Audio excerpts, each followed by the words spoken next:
Good afternoon, ladies and gentlemen. Welcome to Monkey in the Morning. I'm your host, the Ranting Monkey, and a little sick today, guys. Damn sinuses. I need global warming to stop so that I have just a similar, just similar weather patterns for each season. Because when they change up and down like this, oh my god, it's driving my nose insane. So if I sound funny, I apologize. It's not my fault. Before we begin, I would like to say a very big thank you to Manila Bob, who said, Ramen Money, love the content, keep up the good work.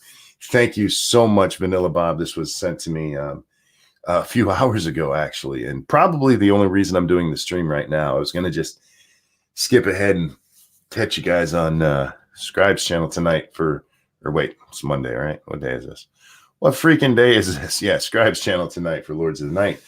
But that was a very generous donation. And I wanted to say thank you to him. And I thought, well, if I'm going to do that, I might as well do a stream, right? My dad made ramen spaghetti. Oh, man, I just snorted into the mic. Christ. At least professional monkey on the internet. Man, this is going to be a fun one, you guys. It's going to be a fun one. I would have been here a couple minutes sooner, but I had to check on something. You guys remember my video the other day that got pulled? The one from the one about Ricky Gervais, his Golden Globes thing, and I did a live stream about it where I showed it. And NBC, man, they are pulling this shit down everywhere. Everywhere is pulling it down, and mine got pulled and blocked worldwide. We're like, okay, no big deal. I mean, shit, I expected it to happen. Well, I went to monetize this video because I have to go in each time I do a new one, and oh god, sorry, I'm gonna sneeze. I have to go in each time and monetize it. Well, when I went to do that, that video was gone. It was just gone. That stream, and like, wait, what? So I had to go back to the classic view to see if they actually pulled it, but no, it's still just blocked. Apparently blocked even from me seeing it in the new studio. So I just wanted to check and make sure. Because if I ever do want to download it, maybe do some alterations on it. We'll see what happens. But I don't mind them blocking it. But if they pull it, fuck them. How dare you? How dare you, shitbags? We do have some breaking kind of news today. Some good breaking news, in fact. Do you guys remember the Nick Sandman case? Sandman? I don't know how you say it. Is it Sandman or Sandman?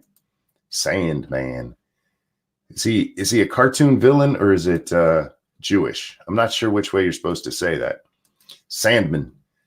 Nick Sandman settled with CNN. Oh, sorry, that's my drawer.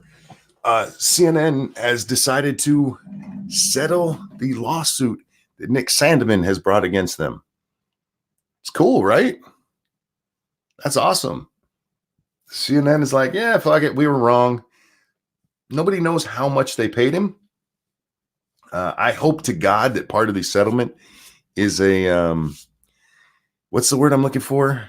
Admittance of CNN to their wrongdoing and telling them to go fuck themselves. I think he should be able to walk up to each and every employee of CNN and give them the finger right to their face.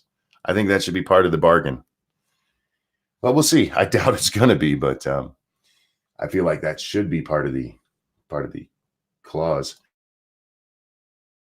I find myself saying way too much today. My bad. Public apology. That is the exact phrasing I was looking for, Random. They should have to issue a public apology. Starting with old Stelter. I feel like Stelter should be the first one to have to do it, just because I think he would look the saddest doing it. And I want to see that. I want to see him look. I want his attitude to look as pathetic as he does. Because sometimes he's got that smug little smile on his face. I'm like, stop it. You know you're not worth a smug smile, you little dick. Oh, man. You know, guys, I got off the game stream last night. And I sat here for about an hour watching football clips, which I shouldn't have done. I should have went straight to bed. I went into bed. I laid down. I got about 3 hours of sleep and I woke up. I was up at about 6:45-ish. And I had a cigarette and watched a couple more football clips until Lady Monkey got up. And I crawled my ass back into bed where I laid for about an hour and a half. And then I went back to sleep, waking up somewhere around 4. My body's like, go to sleep, you dumbass. And so then I got up and I was like, Bloodwing had invited me onto his channel. Like, I can't right now. I'm just waking up and I should probably rest up. And then I saw some great news and stuff today. So I'm energetic. I'm worn down, but I'm energetic. The CNN thing, that like pumped me up. Like, yeah, fuck them. Now if only the Washington Post would do it as well, because they're the ones who really fucked poor Nick. Poor Nick, he got all of the heat for the Covington thing. He's the one who, according to Nathan Phillips, that's his name, right? The American Indian vet. They always had to put that in there. The vet. He's the one that got into Nick's face, and Nick refused to move. All of the other ones just kind of were in the way, but Nick stepped right in front of his path and refused to move. Remember that shit? That came from the Washington Post. They're the ones who really kicked this off. It sparked on Twitter, you guys. That's where it sparked. And the Washington Post, being the shit rag that they are, they ran out there and found Nathan, which, by the way, wasn't hard to do. He was looking for reporters to talk to. They ran out there, scooped up this little shitbag, and took his statement and wrote a story based on it. Where, among other things, this shitbag invoked the memory of his dead wife. I'm not kidding. You can go back and find the original story still. He invoked the memory of his dead wife. He was beating those drums, and as he was standing there, he was thinking about his wife. You fuck. No, you weren't. You were thinking about all the media coverage you would get, because it wasn't just the Black Israelites who were taking pictures. Your little entourage was taking pictures. You're like, I have a way to make myself famous again, because this isn't the first time this little asshat has gotten himself on TV.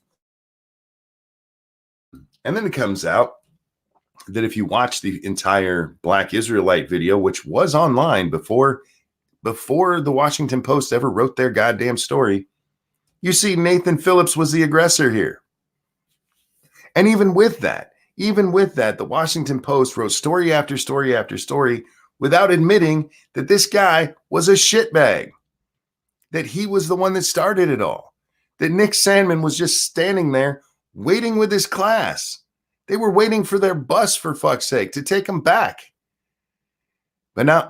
The Washington Post had to be drug kicking and screaming across the Nick Sandmann did nothing wrong line. Because, well, they're shitheads. They're just fucking shitheads. But we're not really surprised by that, are we? We're not really surprised by our news media being fucknuts, are we? Speaking of them being fucknuts, this is apparently from 1 day ago. This was written yesterday for The Independent. The Independent, which I believe this is a British paper, isn't it?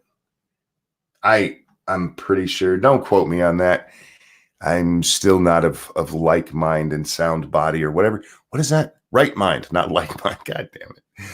Oh, why do you guys listen to this shit? I love you for doing so, but why do you listen to this shit? This person for The Independent wrote very upset about Ricky Gervais the other day at the Golden Globes. And we've all probably seen all this, the lefties who are upset about it and the Hollywoods who are upset about it. But this piece, there's some things in here. I had to touch on. Ricky Gervais's performance at last night's Golden Globes was enough to make Gene Kelly turn in his grave. Once upon a time, Hollywood was synonymous with elegance and class, but Gervais's tirade of nasty and smutty jokes proved that tabloid culture has leaked its way even into even the highest tier of entertainment. The highest tier of entertainment. Okay, let's stop right there. Don't worry, we're not done with this shit. We are not done with this shit. But there was this vision of Hollywood. Oh, real quick. Thank you, tall person who says, have some money and we listen because you entertain us. Dance, cripple, monkey, dance. I'm trying. Sometimes I just trip over my toes when I'm speaking. There was a time when there was this notion put forward of the glitz and glamour of Hollywood. And I want to remember, Hollywood was synonymous with elegance and class. Well, you can be elegant and classy and still be a shitbag. You really can. Notice they didn't say, Harvey Weinstein has brought Hollywood to shame. No. Ricky Gervais talking about Weinstein. That's what brings Hollywood shame. It's not what actually happens there, you guys. Remember, the Golden Globes, that's just the fresh coat of paint they put on it so you don't notice the pedophiles and the rapists and the people who get accused of what's the dude's name? Kevin Spacey. 2 of his accusers have died. Y'all know that? 2 of his accusers have died? Isn't that fucking weird? But we don't talk about Polanski, exactly, maniac, man. Polanski was that back in 2005, 2009, something around that time, where with The Pianist, where he was nominated for an award and Hollywood all got up and cheered for his ass. The glitz and glamour of Hollywood. You fuck nut.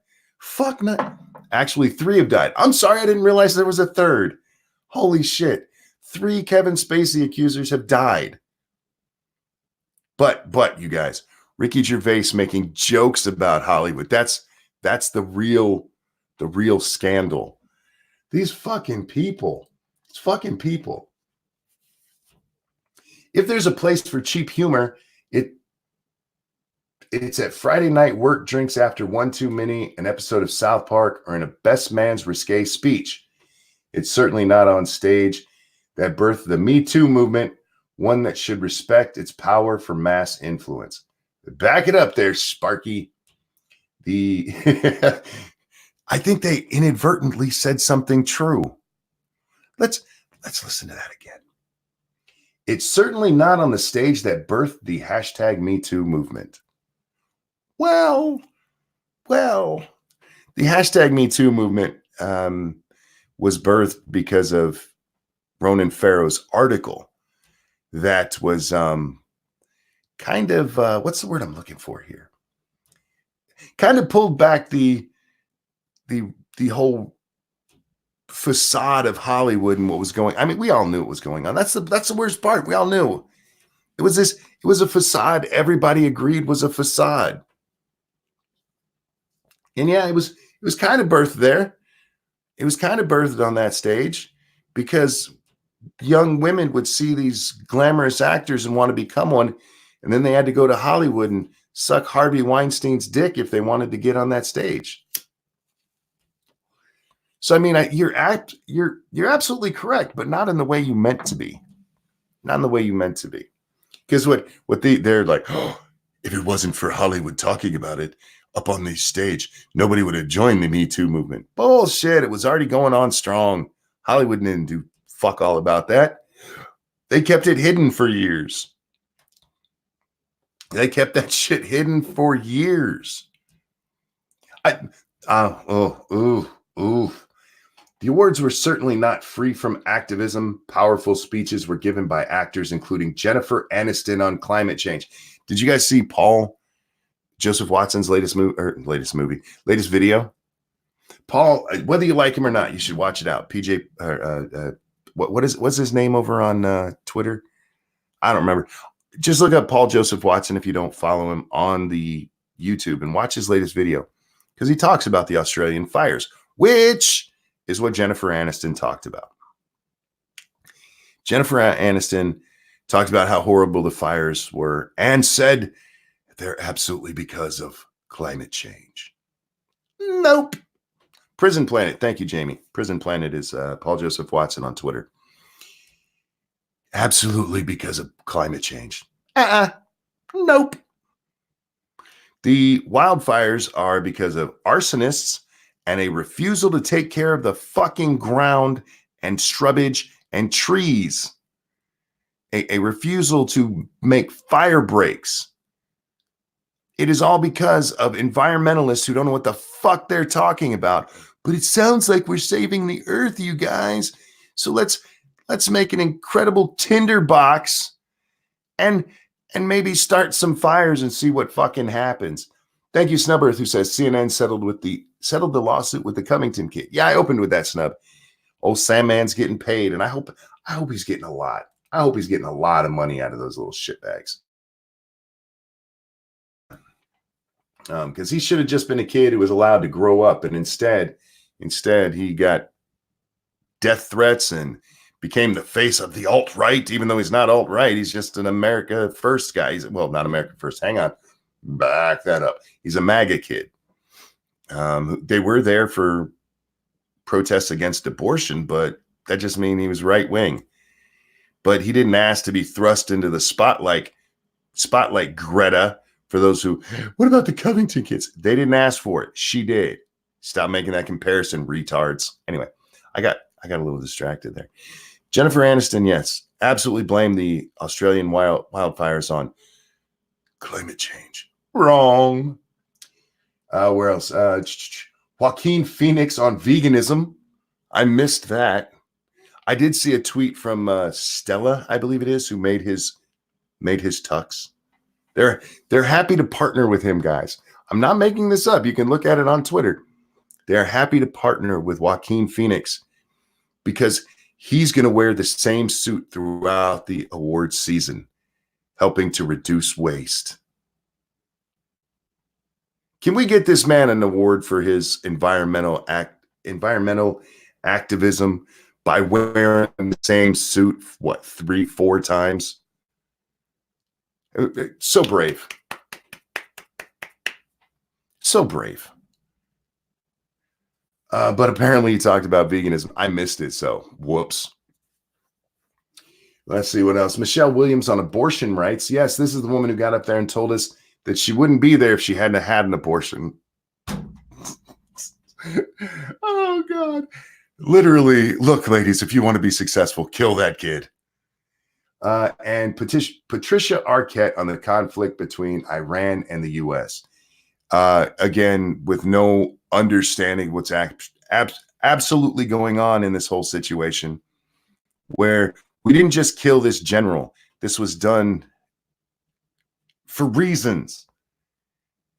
There's an Iranian-backed militia over there that was sending rockets into a base our military hangs out on. It's where they live. It's in Kirkuk. This base got hit, killing a U.S. contractor and injuring several of our service members and some Iraqis as well. So we fired back.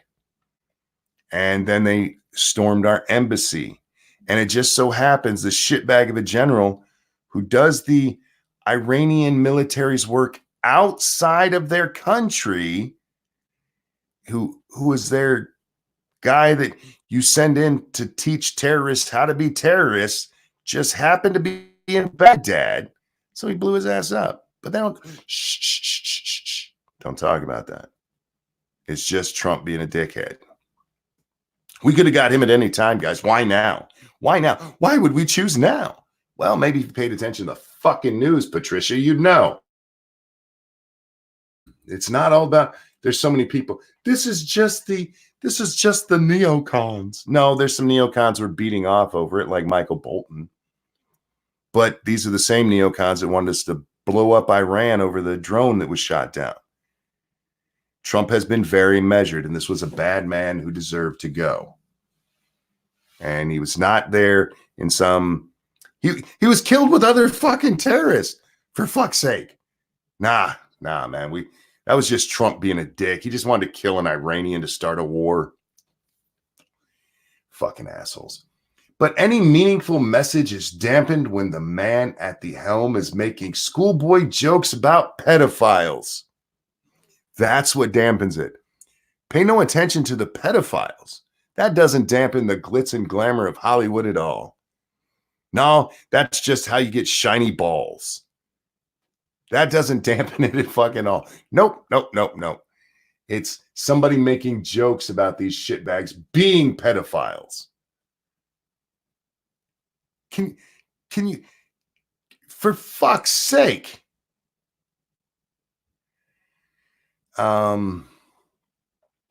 Describing his Netflix show Afterlife, Gervais declared it's a show about a man who wants to kill himself. Spoiler alert, season 2 is on the way. So in the end, he obviously didn't kill himself, just like Jeffrey Epstein. You know, she doesn't continue that joke. She doesn't, like you guys had to ride your own planes here tonight. I wonder why. The author of this is named Joe something. Joe, why didn't you go on to explain why that Jeffrey Epstein joke was dropped and what made it about pedophiles? It wasn't just that he said that. He was suggesting some of the people in that audience were, I don't know, partakers in the Lolita Express. Just, maybe. When a joke about Greta Thunberg, you know nothing about the real world. Most of you spent less time in school than Greta Thunberg. Features in the same broadcast as heartfelt pleas about climate change, you can't help but feel confused about the message Hollywood is trying to send. Do you love that? Do you love that? The message Hollywood is trying to send. If you ever thought for a moment that Hollywood is not pure propaganda, right there. The message Hollywood is trying to send. Not that each of those presenters was saying, each of those award winners was saying, no. Hollywood is a monolith. What in the world are they doing? This isn't the propaganda they're supposed to be spreading. He told truths about these shitbags. I still haven't gotten to the part that really pisses me off. It's coming up though. All right, strap in, guys.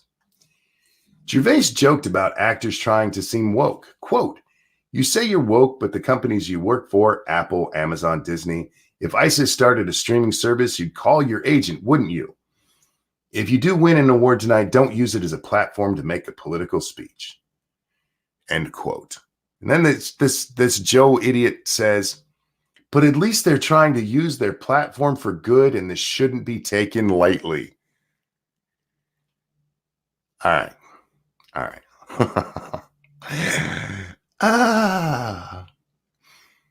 Don't worry about where they get their blood money, you guys.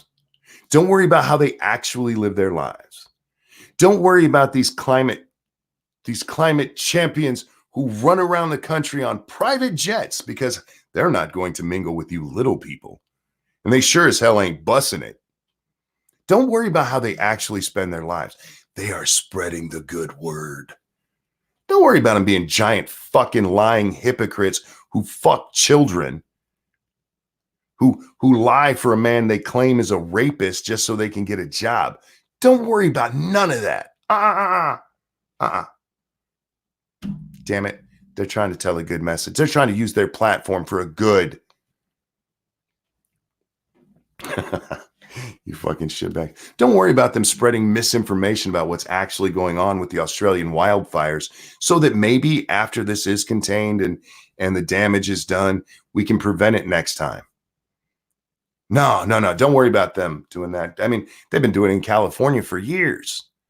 Just let the whole fucking place burn because some idiot thinks that we shouldn't clear brush, or that cutting down 1,000 trees to save 1 billion is a bad idea. But what about that 1,000 trees? We need those trees. Yeah. Apparently they make good kindling. Don't pay attention to what they do, you guys. This is the glitz and glamorous Hollywood, man. They're elegant.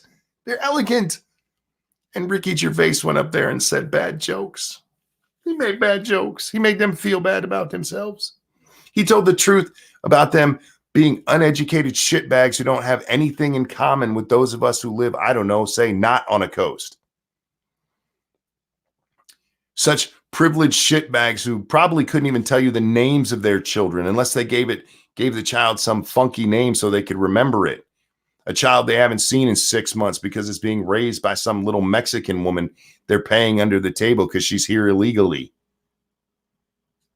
Do you guys remember when Chelsea Handler threw out the warning about the raids coming from ICE and hide your maids?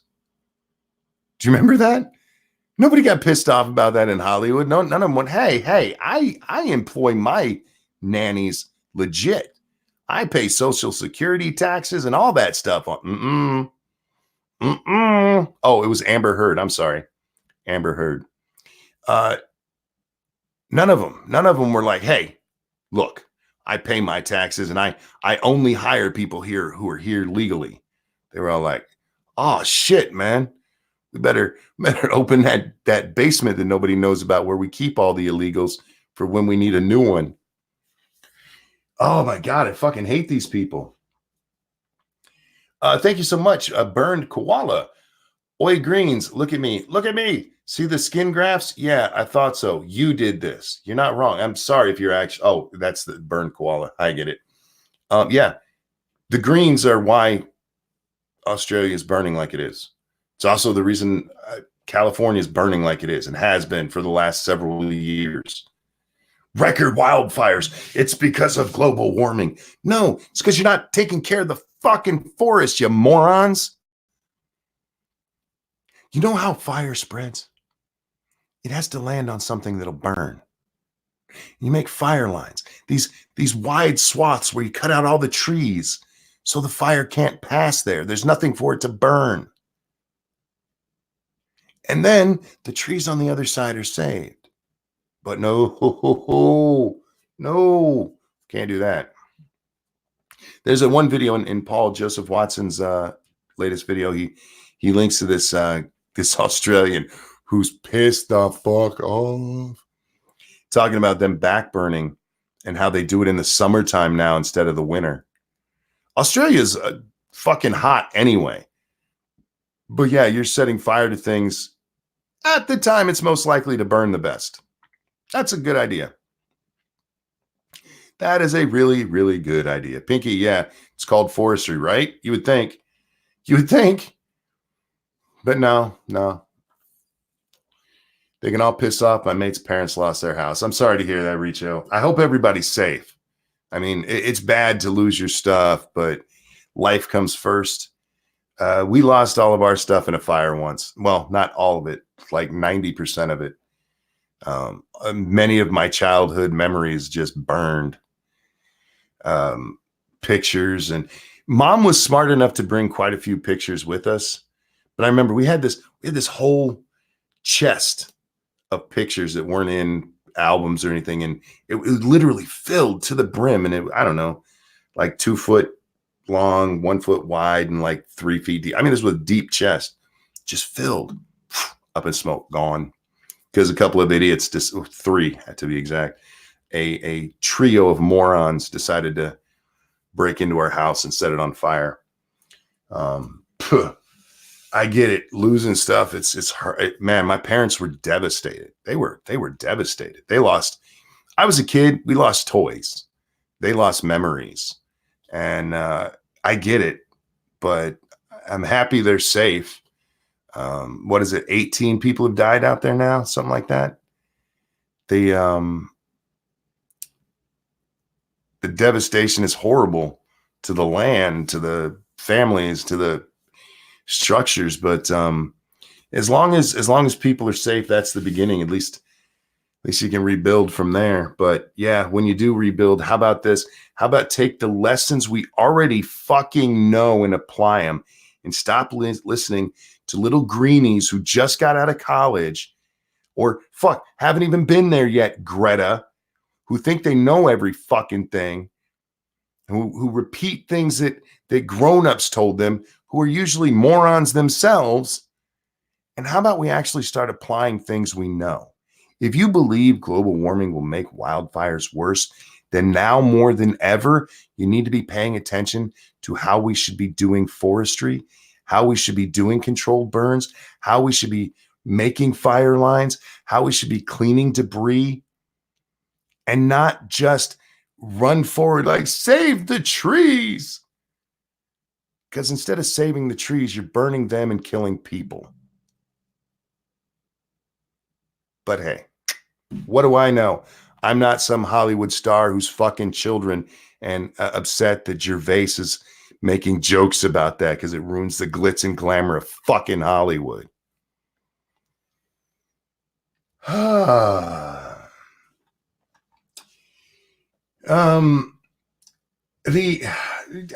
was the worst part of this article. It goes on. I don't give a fuck.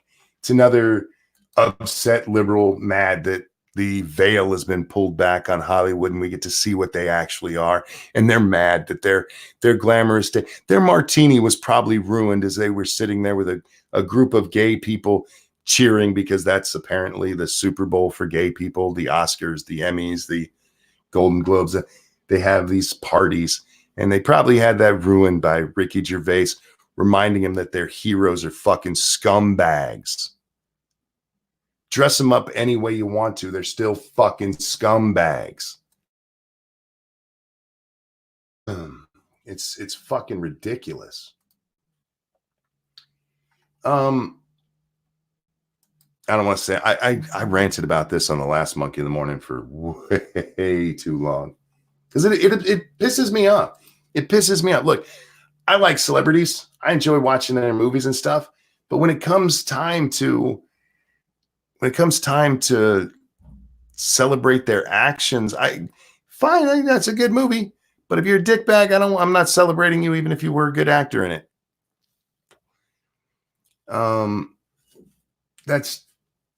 Sorry. I don't put your art above your actions. Now, Jennifer Aniston's little stupidity puts people in danger in the long run, but hopefully that can be sorted out before it gets down to policy. Maybe this time in Australia they'll actually pay attention to things they already know. But when it comes to this person mad that he made pedophile jokes, he made a joke about Jeffrey Epstein not killing himself, and then the part she skipped goes on to point out, some of you had to fly here on your own jets today. Thank you, Daryl. The only one laughing the whole time was a Marine. Fair enough. But the problem there, Miss Joe, writer, person for The Independent, is not that Gervais was joking about it. Do you get that? Do you understand that? The problem's not the person who's poking fun at these idiots over it. The problem is the idiots.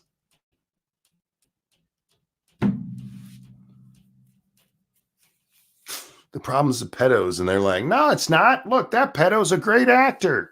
No, let's go for the ultimate Hollywood asinine. That pedo is a great director. Now, some of you might think, are you talking about Woody Allen? No, of course not. Of course not. Roman Polanski, the stain on Hollywood that won't go away because they enjoy it.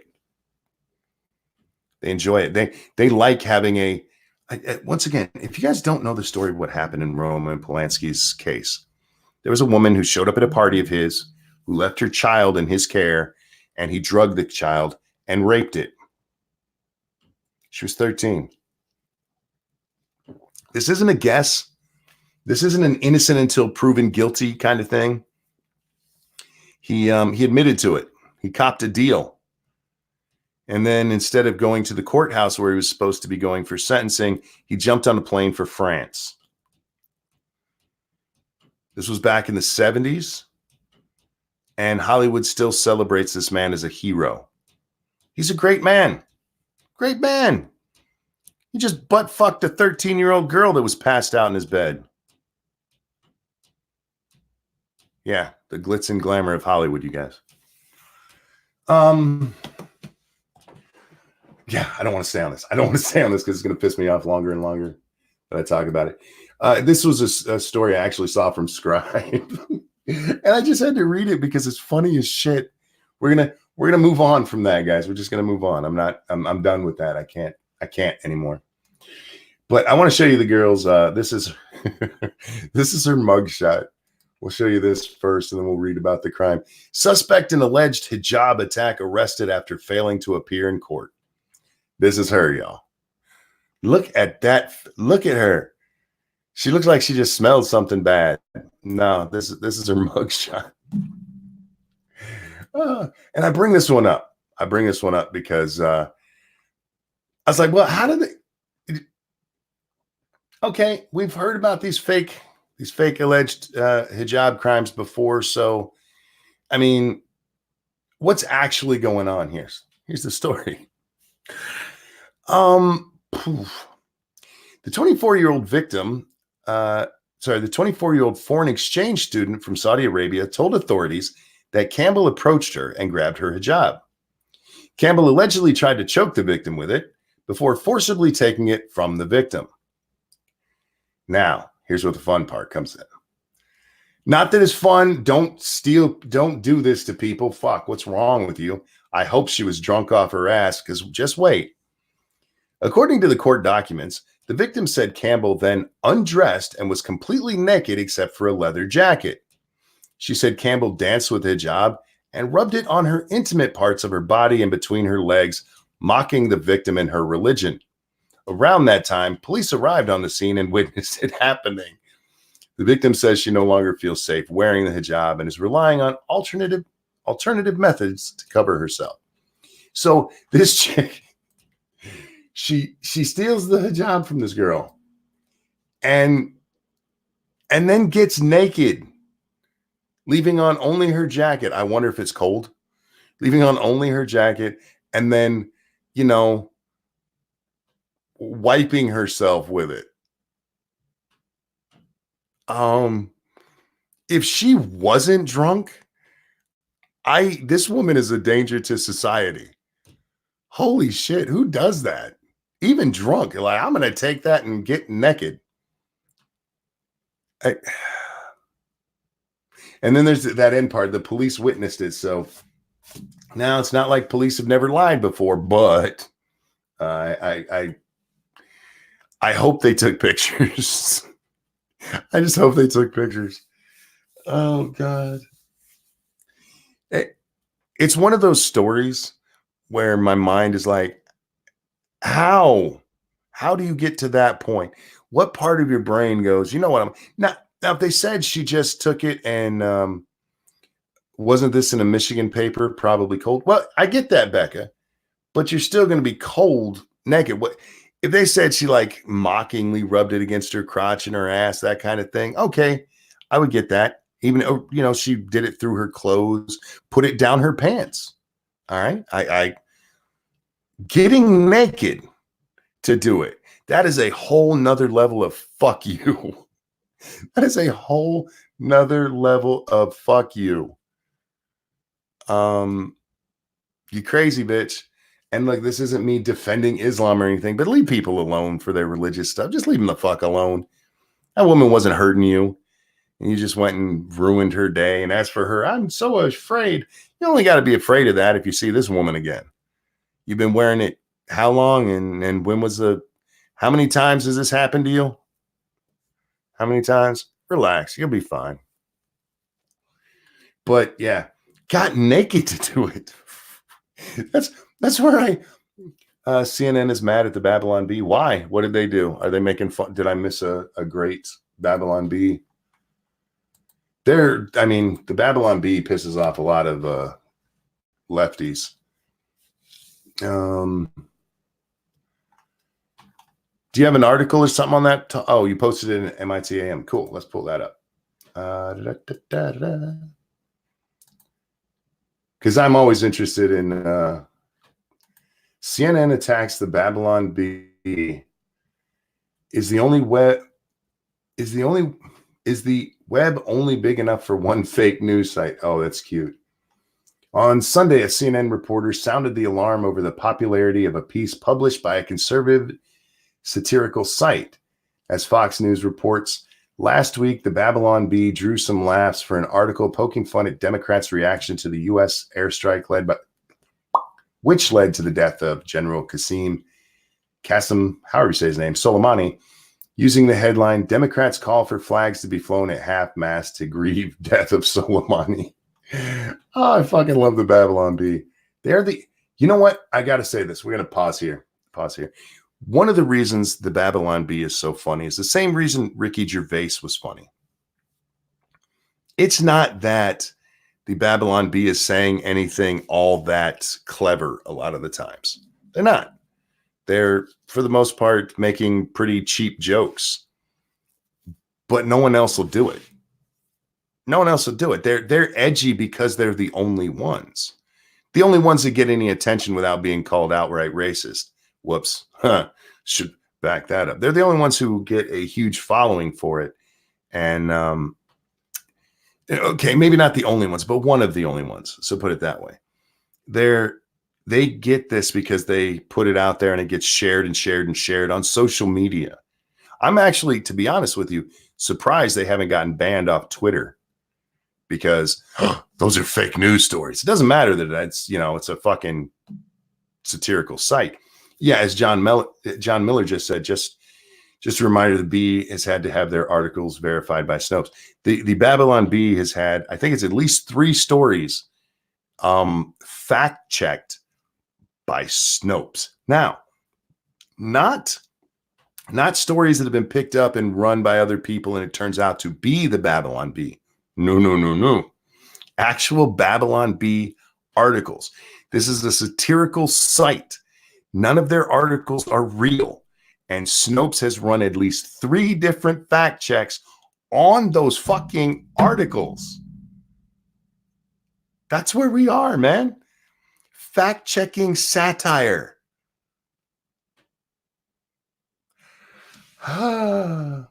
What we need is a humor check on Saturday Night Live and The Onion, because I don't think they know how to do it anymore. But anyway, a lot of what the Onion's humor, the Babylon Bee's humor comes from is they're the only ones willing to make such obvious jokes. They're the only ones willing to. Anyway, back to our story here. Where's that at? The viral nature of the satirical take, though one could be forgiven for believing it was true, I think this is coming from a Republican site, appears to have triggered CNN reporter Donnie O'Sullivan, who expressed concern that Republican friends on Facebook are circulating it like it's legit. You know what? You fucking asshole. How do you know? How do you know they're circulating? Like one, I have trouble believing you have Republican friends. Sorry, I'm just going to throw that out there. You work for CNN. I'm fairly certain you're not allowed to. It's in your contract. It's part of the DNA, not DNA. Fuck the DNI. God damn it, DNI. Well, no, what's it called? Shit, I shouldn't use letters. Shit, what? I know what I'm thinking of here. Somebody in chat will say it for me and I'll feel like a moron because I should know this. Did I mention I'm not feeling the best? The non-disclosure, NDA. That's what I'm trying to think of. And I still got it before anybody in the chat because they're like, what's this moron talking about? And that's what it should be. Excuse me. I'm so sorry, you guys. Man. Sorry, geez. Non-compete. There's another good one. NDA was the one I was thinking of, though. O'Sullivan, who covers disinformation, politics, and technology, blasted the site over what he suggested was its weak effort to present itself as a satirical outlet. Quote, having a disclaimer buried somewhere on your site that says it's satirical or that it's satire seems like a good way to get around a lot of changes Facebook has made to reduce the spread of clickbait and misinformation. Called it. Yep, they want to get the Babylon Bee shut down for being misinformation. Oh, for fuck's sake.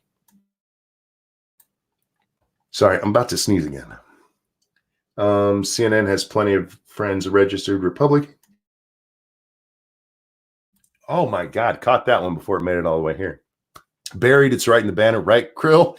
I mean, we're talking about CNN though. CNN, sorry, you guys are a bunch of fucking liars at this point.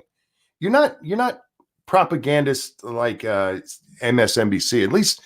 At least they're a little more nuanced with it. CNN are just liars now. And you can say propaganda is lie, but propaganda doesn't have to be lying. These guys are just fucking liars. It's what they do. Oh, I fucking hate these people. Speaking of that, what the hell's her name? I forgot it. There was a great tweet going around today because McConnell's come out and said, I have the votes to go ahead with impeachment, to say we're not going to have any witnesses, that we can set the entire flow, because setting the agenda for the impeachment trial only takes a majority. And the Republicans only have a 53 to 47 majority in the Senate. So if more than three of them, actually, I think it's more than four of them, go over with the Democrats, then the Democrats could actually set the whole agenda. It's not going to happen. McConnell's come out. We know Susan Collins and what's her name? Murkowski, is that her name? Something like that. Have doubts. They have doubts and want to maybe hear from witnesses. And McConnell's thing is, look, let's hear the case presented, and then if we need witnesses, we'll call them in. And there was this great thing. Where was it? It was when I first woke up earlier. Should be easy to find in my timeline. Oh man, I looked at it too many times. What was her name? What was her name? Shit. Anyway, this reporter for the Washington Post, the same one who came out with her Mary impeachment tweet that she had to take down, and she had to take down her Mary impeachment. This is being taken in ways that it wasn't meant. Like you look like you're cheering on that there's impeachment. You seem rather happy about it. That's not what I meant. Rachel Bate, is that her? Wait, that's not. What the hell? You know, look, Google, could you fix your shit? Because Chrome is kind of garbage when it comes to looking through history. I got to say that. When I click on the goddamn link and it takes me to something that's not even related. Yes, Rachel Bate. There she is. It's not even related. I feel like your history's not working properly. Where's it at?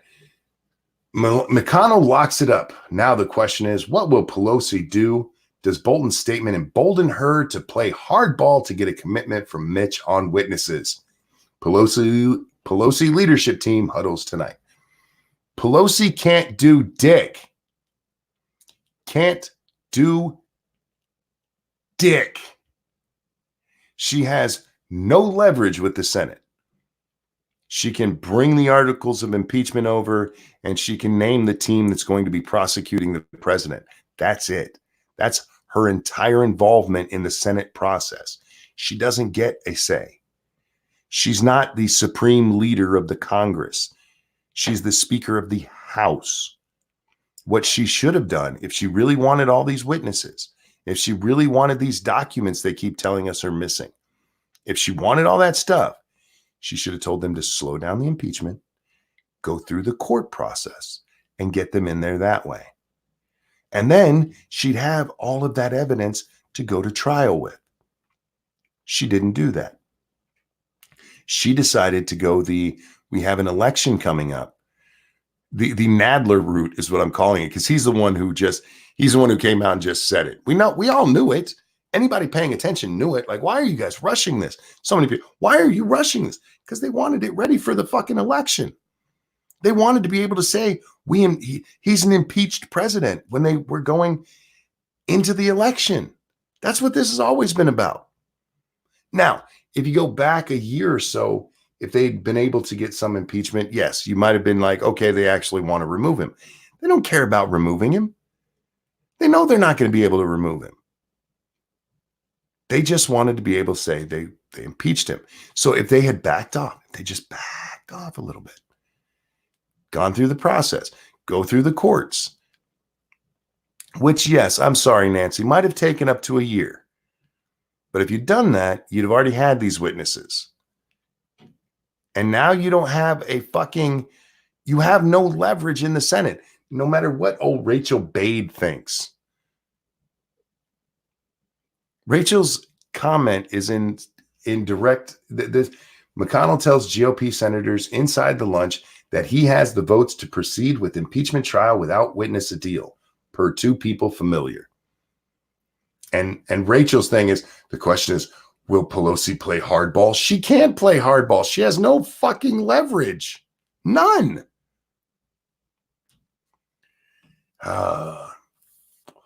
But in case you were wondering, old Rachel here, she is a dyed-in-the-wool Democrat. She won't tell you that because she's an unbiased reporter, you guys. She had a post on her timeline that pissed me off where she said, let me find that one because it annoyed the shit out of me. Nope, this one.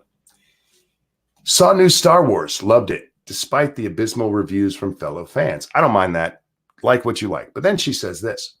Also, just learned from my husband that the man, and then in parentheses, she says, James Earl Jones, who did the voice of Mufasa, also voiced over Darth Vader. Mind is blown.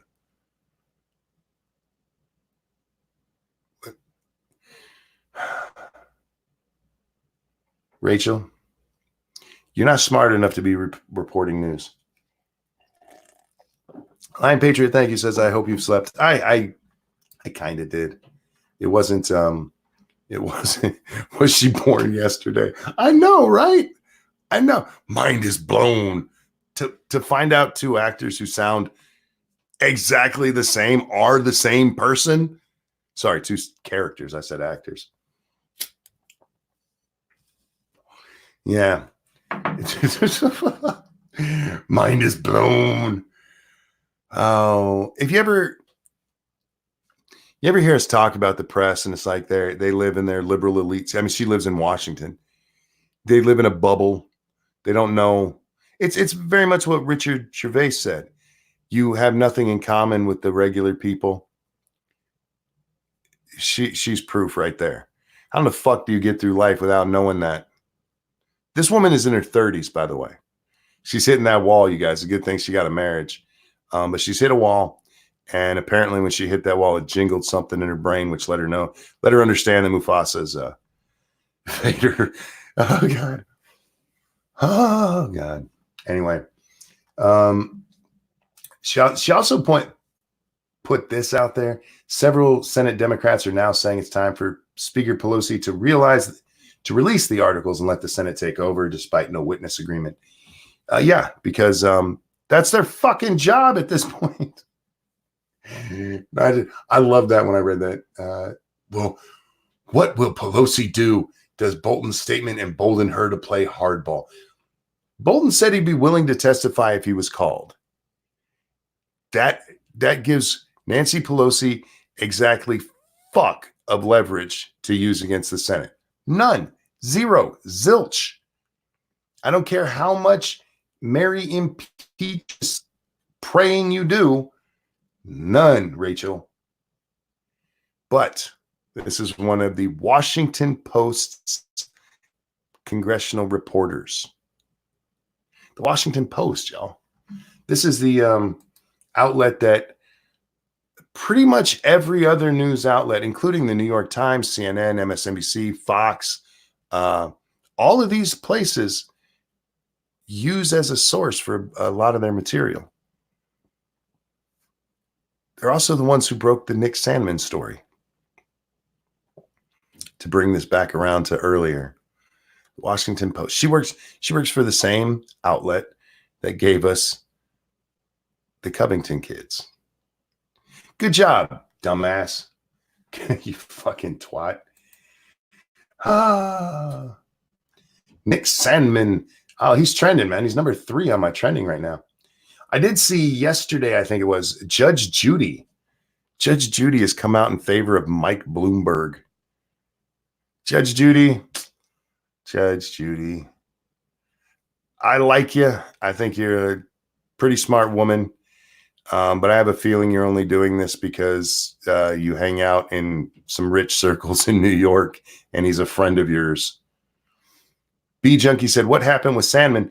CNN has agreed to settle." Peter says CNN pays Sandman $275 million. Last I knew, there's been no actual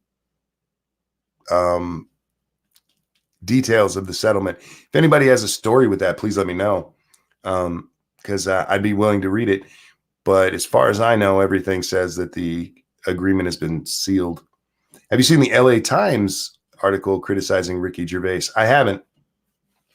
I wasn't even looking for the one from the Independent today. I just happened to come across my timeline when I was first waking up. All right. What time is it? Oh man, we've been going about an hour already. Damn. I can talk a lot, you guys. Dear Lord. I wonder if I'm like this in real life. Do I drive my wife nuts? Probably. Oh man. I look at our world, and for the record, I don't want to be the down person, but especially looking at our politics, our political reporting is such propagandist bullshit, and it's all leftist propaganda. That's not a good thing. That's not how you have a free and open press when everybody's just liberal as fuck and pushing the liberal agenda all the time. That's how you end up burning down Australia. They paid his suit amount. Usually settlements are much lower than the asking price. Yeah, that's what I'm wondering. He was suing for $275 million. I didn't hear that he had settled for that much.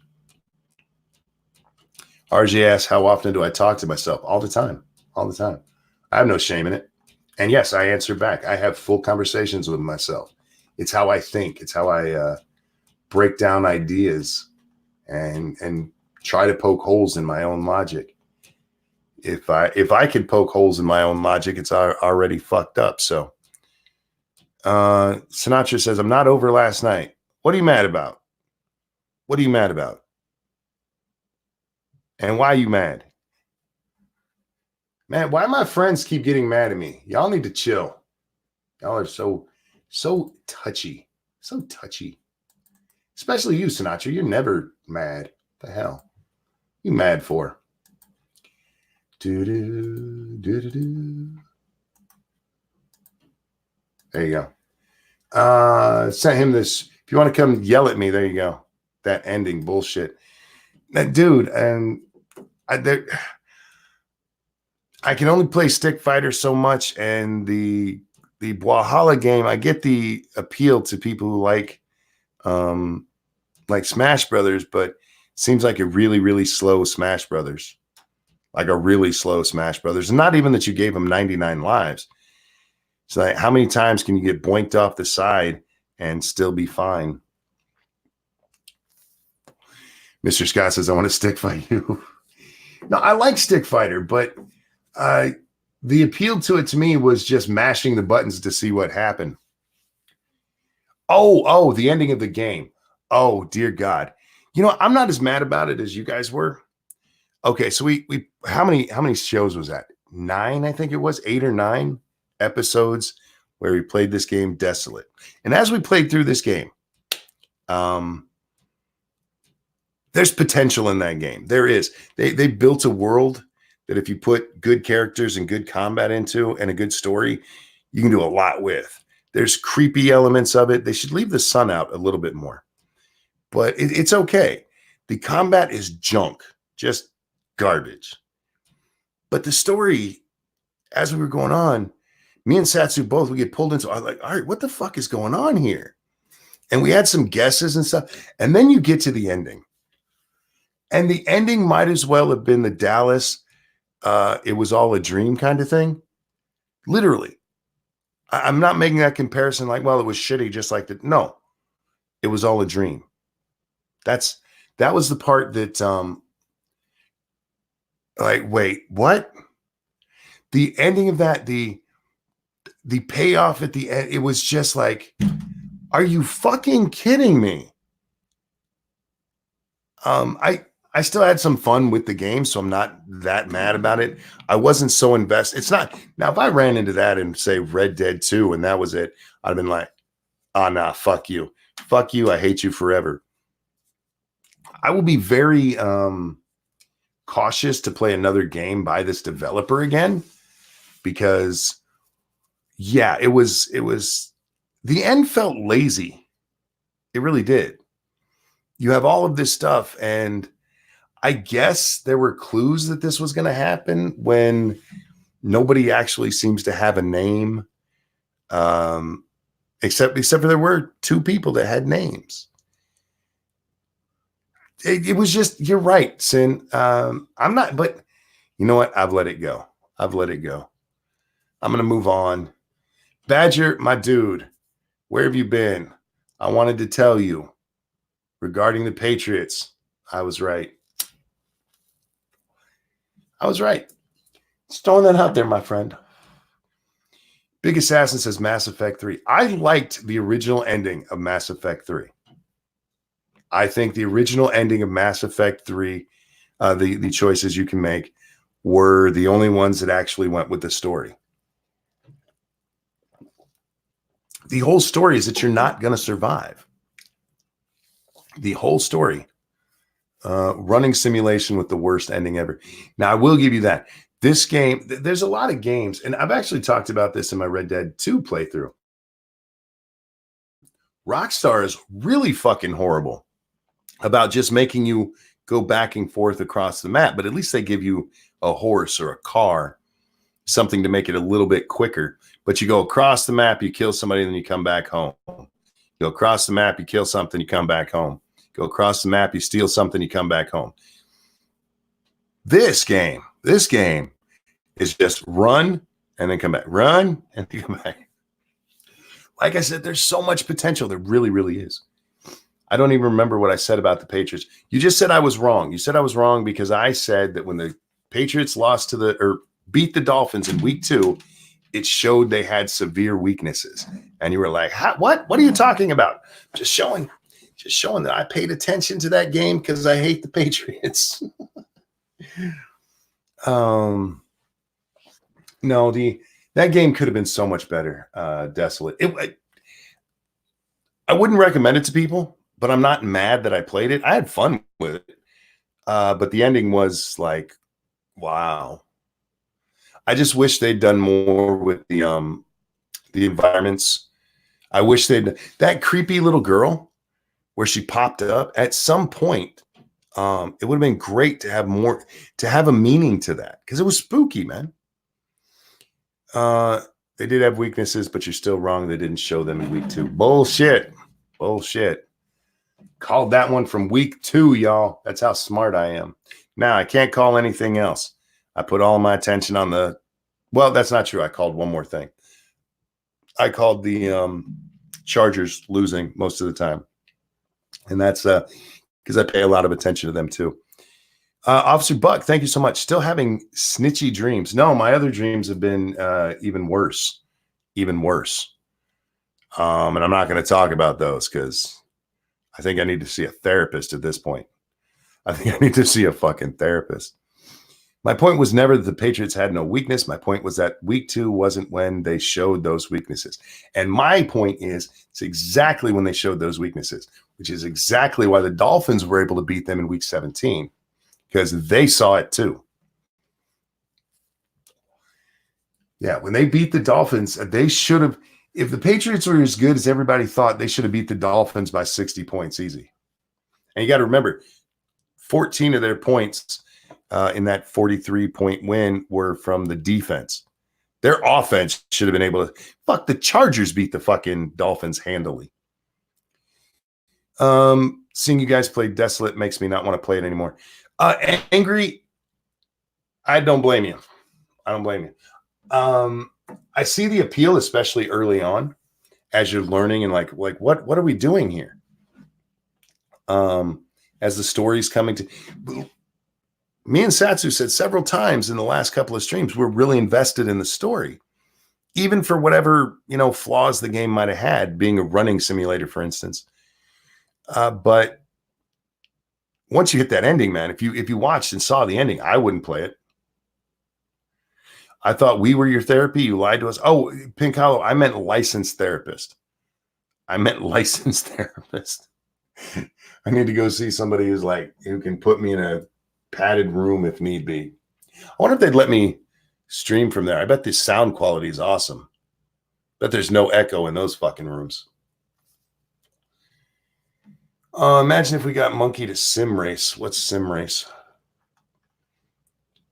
Oh man, let's see what else we got going on in the world here.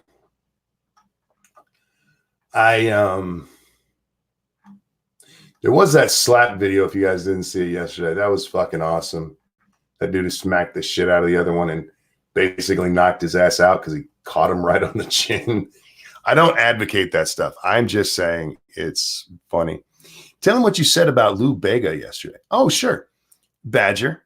You know who Lou Bega is, right? My daughter is a fan of, or not my daughter, my granddaughter is a fan of Mambo No. 5. So the little 4-year-old likes to dance to that. And it made me think of you because he's also German and he also, at least when he sings, seems to have no accent whatsoever. So, and I don't know if he stayed in Germany his whole life like you have, but it is funny to me how many of you Germans, when you learn English, you have no accent where the British sound like they've been drinking.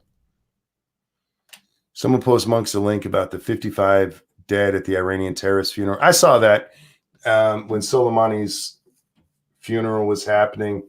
There was some kind of stampede. I don't know what caused the stampede. Somebody probably yelled, I don't know, what would make Iranians stampede? The Americans are coming. Anyway, yeah, and 55 people or is it 55?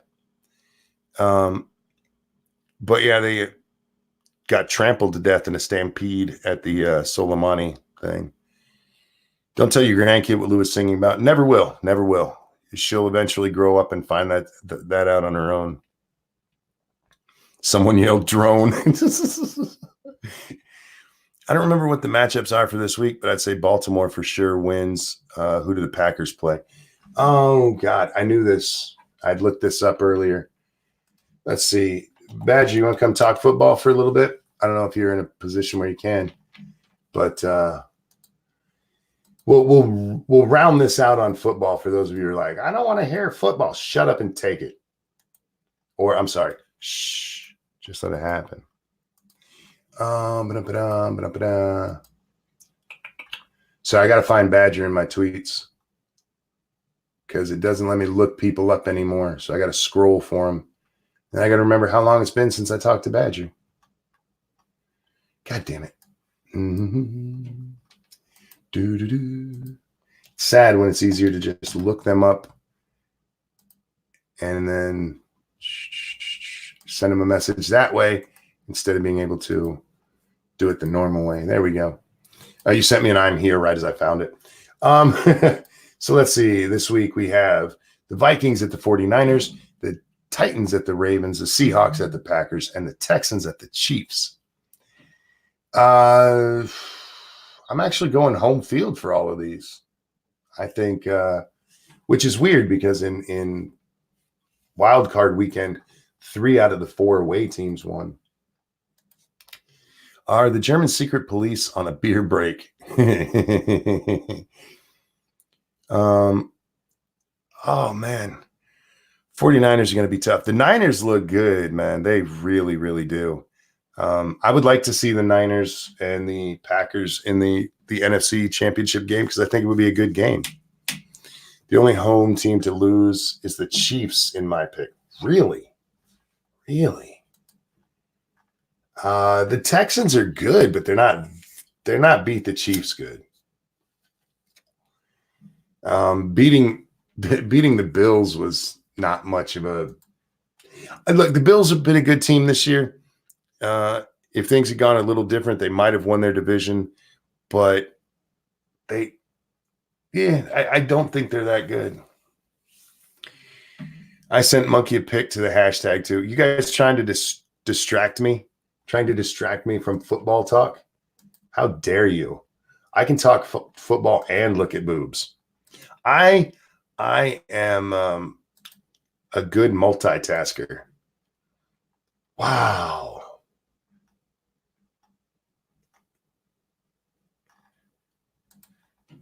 Hang on a sec. Hey, Badger, how you doing, my friend? What up? What up? They're complaining because we're going to talk sports ball. In the words of the one and only Ricky Gervais, shut up, I don't care.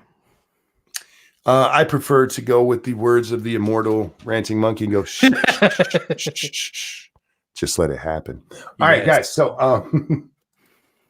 it is, we're coming up, this coming weekend is going to be the divisional round. We got rid of the wild cards, except for, some of them are still with us. Was there any wild card game that really surprised you, dude? The Vikings. The Vikings actually winning. Kirk Cousins winning a game that's nationally televised. Fair. That was the one thing I did not see coming. The rest, I mean, I was pretty certain Bills Texans was going to be close. Fact that it came down to, I think that was one of the overtime games, wasn't it? It was indeed. Yeah. Didn't think it was going to be that close, but yeah, I had a I had a feeling that was going to be really close because both teams are just really good defensively. Hold that thought. And hi, Sinatra. What'd you do? What do you mean? What'd I do? You told me to come in here and yell at you. What did you do? Oh, I thought you were going to yell at me because we stopped playing last night. Oh, no, fuck that. I went to bed early. That's fair. But we're talking football, so. Okay. No, okay. I'll let you guys talk stupidness. Anyway, you're saying, Badger, I'm sorry. Yeah, so both teams have pretty good defenses, Bills, obviously. Yeah, but the Texans as well flew a little bit under the radar this season. But they also have, two really good quarterbacks with Josh Allen, who's really growing into being a good quarterback, I think. Mm-hmm. Had a little bit of difficulty starting his career, but I think he's getting there. And Deshaun Watson, I mean, I don't have to tell you. Oh, Deshaun, man. Oof. Yeah. Titans. That kid's not going to have a long career, though. Every time you get somebody who runs like that, they end up getting hit sometime and just knocked retarded. Vic is the only one, and he ended up killing dogs that's cut his career. Well, there is one exception, although we haven't seen him for long enough. But I mean, considering all the positions he plays, Taysom Hill, fair, okay, would be the only guy. But he's built differently than Watson. Like Taysom Hill got the frame for this. And by the way, I would say Josh Allen also has the frame for this to do this, for a long period of time. Deshaun Watson seems a bit, slim. They need to teach him how to slide. Yeah. Because he's gonna get knocked retarded. Okay, so this week we have the Vikings at the Niners. Can we start with a different game because there's a reason for it. Sure. Let's start with we'll go the other one in the NFC, the Packers and Seahawks. Packers. Okay, I've got a fantastic stat for you for this one. Okay. Since 2000, the Seahawks have not won a single game at Lambeau Field. They're 0-8 when playing in Green Bay since 2000. Yeah, and you're coming in to Lambeau for the divisional round against in the winter. The Packers, I mean, they weren't pretty in their last game. They still who they play last? Monkey, have you seen any Packers games other than the Packers-Chargers game, which we completely just blew? Sure. The Packers have never been pretty this season. Like there is not been they were a single sloppy. Game. They were really sloppy. But and this is like with Mike McCarthy being in the headlines now, being the new Cowboys coach and everything. Mm-hmm. Looking back at all the years of Mike McCarthy, the fact that we only got one Super Bowl out of that when we had Aaron Rodgers for almost this whole time. We had good defenses for more than just 1 year. And we had a running game for a couple of these years. The difference between this Packers team in 2019 and the Mike McCarthy Packers. The Mike McCarthy Packers, if they won Oh, it was beautiful. It was, they blew him out. 3 scores, 4 scores. It was fantastic. But when it mattered, fourth quarter, playoffs, the Mike McCarthy Packers always choked. Except for that one year where they won the Super Bowl. Every other time, they always choked. Every single time. They choked it against the Seahawks. Okay. Zombie Teddy in chat. Sin, you're still here, right? Yeah. Says, during this football talk, I'm really looking forward to Tucker Tuesday. I'm getting it ready now. He's getting it set up. Don't worry. It's coming. Anyway, I'm sorry. You were talking about Packers. Every single time they blew it. They blew it against the Seahawks. This horrible, horrible game that I still am not willing to acknowledge ever happened. But unfortunately it did. The game where Aaron Rodgers threw basically 2 Hail Marys to tie the game and force overtime against the Cardinals. The first Hail Mary out of his own end zone for 60 yards to Jeff Janis, and then another Hail Mary for 40 yards again to Jeff Janis. And then the absolutely stupid decision by McCarthy to not go for 2 with that momentum and that quarterback. Mm-hmm. And instead go, oh no, we're going to take the overtime. We're going to hope for the coin toss, which of course didn't go their way. Cardinals marched down the field, and because of the overtime rules, Aaron Rodgers didn't see the ball. Sure. Real quick, Wondering Lisa wants to know if you had a good Christmas and New Year. I was mostly sick. Oh, she also wants to know if your family stopped beating you for the holidays. They never started. That's a no, Lisa. The fuck's all right, just quick prediction on that game. I don't want to beat the audience to death with this. Packers Seahawks. Who wins? Shut up! I don't care. That's my new catchphrase. There you go. I take that from Ricky Gervais. I'll just take that. Packers gonna win this. I think so. I can see them losing. I just don't see them losing because, like you said, they're finding a way this year, and I think if anybody stops them, it's the Niners. If that becomes a problem. All right, Chiefs Texans. Well, that's a tough one. I think it's going to be really close. I think it's going to go both teams over 30 points. This is going to be a shootout for the most part. The Chiefs don't. The big thing is the Chiefs don't have a defense. They don't. Yeah, you're right. It's not there. That's why I'm thinking 30. Mahomes can put 30 points up against any team, but I would honestly, it goes against every instinct I have. But I mean, you got to capitalize on the one time the Texans actually win a game in the playoffs, and I would say Texans win this and move on to the AFC Championship game. I think the Texans, the Kansas City girl in chat says the Chiefs, and I'm with you on this one. I think I don't think the Texans have a good enough defense to beat the Chiefs. So. Yeah, but the Chiefs have no defense. You don't need a defense if you score enough. I mean, Deshaun Watson knows how to score. Like he put 22 on the Bills, and the Bills have a great defense.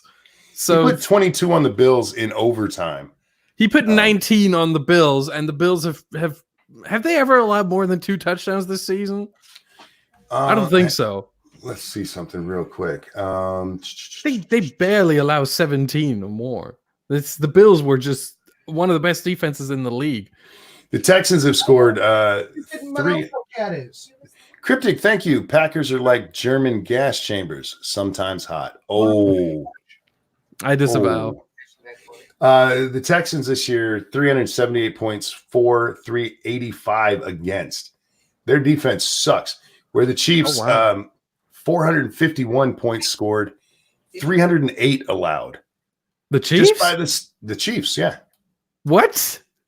How? 451 scored. No, I get that part. The 450 score. I mean, obviously, Mahomes. Yeah. Come on, clearly. But 308 allowed in 16 games. How? How did the Chiefs do that? Their defense has holes, but it's still good enough when you have a quarterback who can score like that. I mean, yeah, but I would expect, like, I don't know, 450 to 390, not 300. Sure. Yeah, look, I'm with you. As a Charger fan, I'm with you, man. I'm fuck the Chiefs. But no, I think their defense holds up better than the Texans' defense. All right. Mm. So next we have the Ravens and the Titans. Do we even have to ask? No. Ravens are going to fucking destroy the Titans. Yeah. Look, Titans fans, sorry. Holy shit, this is a fucking snooze fest. Oh my God. Shut up. And finally, you said to hold it till last. Vikings at the Niners. I'm going out on such a limb here. For the record, Daniel O'Reilly just subscribed. Thank you so much. Encryptic. Chiefs defense is crap as they are a team, as are the team as a whole. You're wrong about that. They are my pick right now to represent the AFC. So I think Nuts would whoop Cryptic's ass in a fight. Indeed.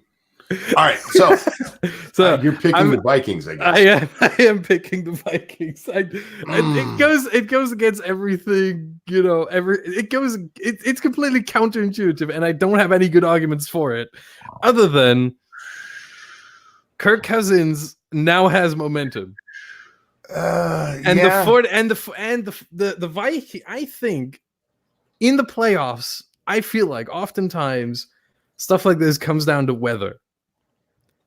And the Vikings play in a dome, so they don't, they're not too bothered by January, California, San Francisco weather. It's going to be what, like 65, 70? Sure. Something like that. That's their dome temperature, pretty much. Maybe even a little colder than the dome temperature. But where did the 49ers play all season? 80, 90 degree, 100 degree weather? That's where I'm coming from. Thinking, look, the Vikings are going to be suited for those conditions better than the 49ers. The 49ers are going to be used to this based on the weather. In part and the momentum of Kirk Cousins. And the weather being nice. Semi-bearable. Shush.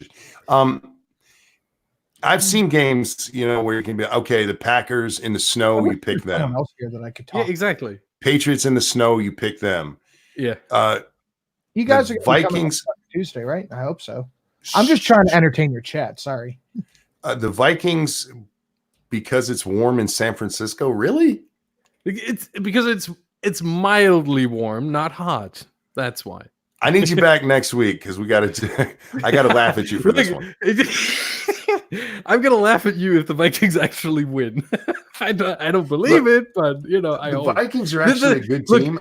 Okay, listen. The only reason why I say the Vikings is because, two reasons. A, no one gives them a chance. And B, I don't want the Packers to travel to California again. They're 0-2 when they travel to California this season. It doesn't work. The Packers would lose the NFC Championship game. I need the Vikings to win. Real quick over on the stream, Labs. Thank you. Attack Alpaca. I'm picking the Bills. I know they lost. I'm still living in denial over blowing that lead on Sunday. Fair enough. Tucker Tuesday early for once. I fucking might. This shit's unbearable. I came in at the wrong time. I should have just came here to yell at Monkey like I was planning on. Yeah, Sin. You're fine. Sin, you can leave, right? Yeah, there's that too. I'm in it to win it, buddy. If I may say something to Attack Alpaca, I think the Bills are going to be pretty good next 5 years, however long they can hold Josh Allen and keep some good players on both sides of the ball. They're going to be fine. They're going to go to the play. I think they're going to go to the playoffs almost every season, maybe 3 to 4 out of the next 5. And I think they're going to make at least one AFC championship game. So this year it wasn't meant to be, but Josh Allen's only going to grow. The future for that team looks bright. Yeah, I think it's not much to worry about there for the Bills. Thank you, Shady Grin, who says sports are gay, video games are where it's at, and Badger is a racist. No, what do you think? Because we talked about this early season. I brought this up. How many teams were winning away? 3 of the 4 games this last week, the away team won. Mm-hmm. This week, I'm picking all the home teams, but that happens so much this year. I'm kind of nervous. I'm not going to lie. I could get all of my picks wrong. That's why I'm taking 2 away teams. It's Vikings and Texans. I agree with I have to. Oh my God, who the fuck cares? If you don't care, go the fuck away. Yeah. All right, I'm gonna start Tucker Tuesday early and take all There your you go. All right. My Super Bowl pick is still Ravens in the AFC because obviously, and Packers in the NFC because I hope. That's it. Because they've won dirty all season. They've been there when it mattered. They've got huge plays in the fourth quarter so often it's ridiculous. And the one thing I am going to say is Aaron Rodgers' stat line doesn't do him justice. He is much better than that. Everyone all these pundits, that talk about, oh, Aaron Rodgers is so bad this season. Look at his numbers. They're so low, his career lows and this and that. Shut up. I don't care. You don't need the best numbers. You just need to win. Exactly. And Aaron Rodgers, as the quarterback this season, 13-3. So, there's the point. And look at the system the Packers are playing. The amount of times they handed the ball off to Aaron Jones, and he just ran it down the opponent's throats. I think he's number 1 in rushing touchdowns in the league this season. No one has more rushing touchdowns than him. Or was it all-purpose touchdowns? I don't know. Either way. Like that. Who's really good this year? Sorry, what? Jonah Kruyff. You mean Johan Cruyff? Yeah, he's good. He's a soccer player. and he's about 60 years old, maybe more. He's killing it this year. Sinatra's just mad that the Browns and he lost. died in 2016. Yeah, he's really killing it this year. Jim Brown's looking pretty good too. Heard Joe Montana's tearing it up out there. For fuck's sake. Reggie White's doing pretty well. We're not gonna go away from the fact that you just mentioned Johan Cruyff, a soccer player, when we talked about football. Yeah, we're talking about football. Terrell Owens is doing pretty well. No, you mentioned Johan Cruyff. It's not even the same sport. Exactly. It's just...